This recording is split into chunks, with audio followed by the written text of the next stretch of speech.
What if the face you see in the mirror is not yours, but a carefully crafted illusion designed to protect you from the terror of who you truly are? What if every smile, every word, every gesture you've ever called you is merely a mask, layered not for deception of others, but for survival of the self? Beneath the rehearsed performance of normalcy, beneath the polite lies and socially acceptable sighs, there slumbers a raw, unspeakable truth. You were born not to conform, but to rupture the facade. But somewhere along the path, you forgot, or perhaps you were made to forget. Consider this. If the self were real, would it require such constant maintenance?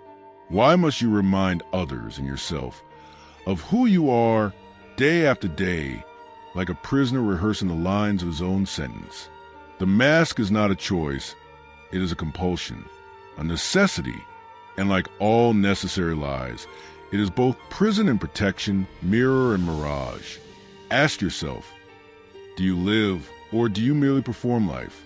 When did you last feel the brutal honesty of your own existence, without filters, without costume, or have you never tasted it at all? There is something feral within you, something ancient, pre-verbal, sacred, but has been gagged by expectation and drowned in roles. You play the lover, the worker, the friend, the thinker, but who plays you? Nietzsche once said that every deep thinker is more afraid of being understood than of being misunderstood. What if the greatest fear of all is not that others see behind your mask, but that you might awaken the silence and see, not the face of authenticity, but 1,000 masks layered upon one another like a mausoleum of forgotten selves? And yet, the cracks are forming, subtle, imperceptible, like hairline fractures in porcelain, a slip of the tongue, a flash of the eyes, a sudden rage you can't explain. They betray you, not to others, to yourself. Something inside is knocking, insistently, rhythmically, like a forgotten God demanding to be remembered. But will you open the door, or will you paint the mask anew? Call it growth, call it peace, call it you? This is not a question of psychology. It is a question of destiny, of metaphysical rebellion. What lies beyond the mask is not merely the real you. It is the unthinkable you, the monstrous you, the divine error. And perhaps, just perhaps, this video is not what you think it is. Perhaps it is not content, but a mirror, or a knife, or the whisper you spent your entire life trying not to hear. Will you dare to listen? They taught you to smile before you knew what the smile meant, to nod when unsure, to agree when afraid, to obey even when your blood whispered no. From the earliest murmurs of your childhood, the world did not ask who you were. It told you. It sculpted you in silence, as one sculpt uma statua com ojos vendados, neo por mora arte, mas por medo do chaos. And so you became the mask, not because you wanted to deceive, but because the truth would have been unbearable, because the raw self, wild, untamed, grotesquely honest, had no language in society of echoes. You learned to hide, and in hiding you vanished. You mistook adaptation for identity. And now, even your reflection lies to you. But the mask is not lifeless. It breathes. It clings to your skin like a parasite that feeds on silence. And you nourish it. Every time you silence your rage, every time you fake pleasure, every time you laugh when you long to scream. The mask is a child of fear and necessity. It is born in moments when love is conditioned, when truth becomes dangerous, when the self becomes expendable. And over time, it stops being something you wear. It becomes something you are, a performance so convincing even you forget the act. Yet something remains. Something restless, buried, wounded, a pulse beneath the porcelain, a scream beneath the smile. You feel it in the quiet, that unbearable quiet when no one's watching and the role collapses. Who are you when no one expects anything? And why does that version terrify you? There is no escape without blood, because removing the mask is not an act of rebellion. It is an act of dismemberment. It is peeling off your identity with trembling fingers, knowing that what lies beneath is not a finished sculpture, but a scarred void, a chaotic storm of fragments, desires, contradictions. The true self is not noble. It is not pure. It is not beautiful. It is broken, raw, divine in its imperfection. But you were never taught to love what bleeds. You were taught to hide it, clean it, mask it. So now, even when freedom knocks, you hesitate. Because behind the mask, there is not peace. There is you, and you were never taught that you were enough. And yet, the mask grows heavier. Each year it cracks under the weight of your silence.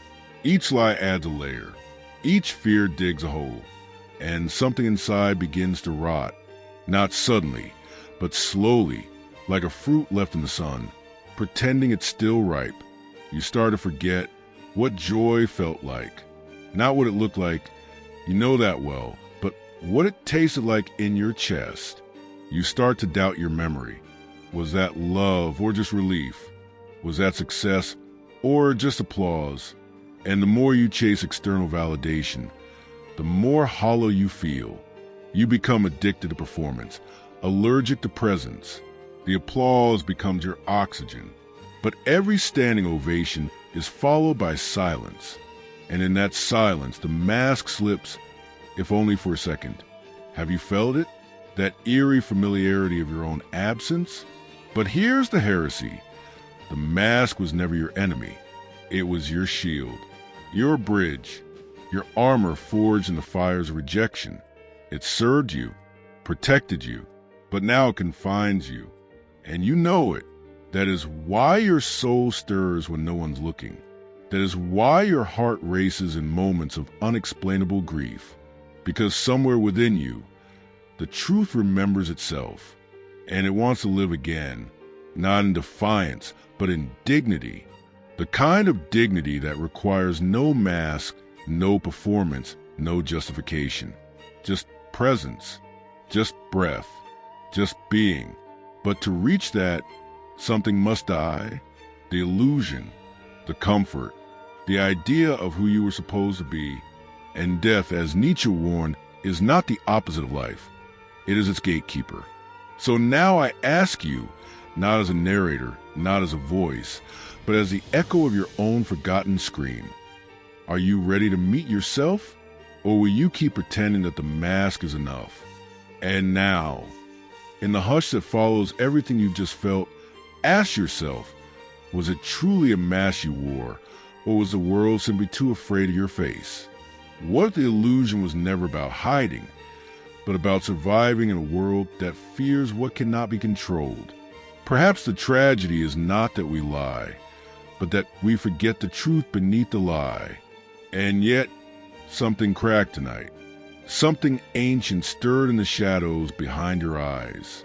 Not a revelation, a remembrance, like a dream you once had before you were taught to forget. You may return to your day, your roles, your rhythms. You may wear the smile, answer the messages, perform the script.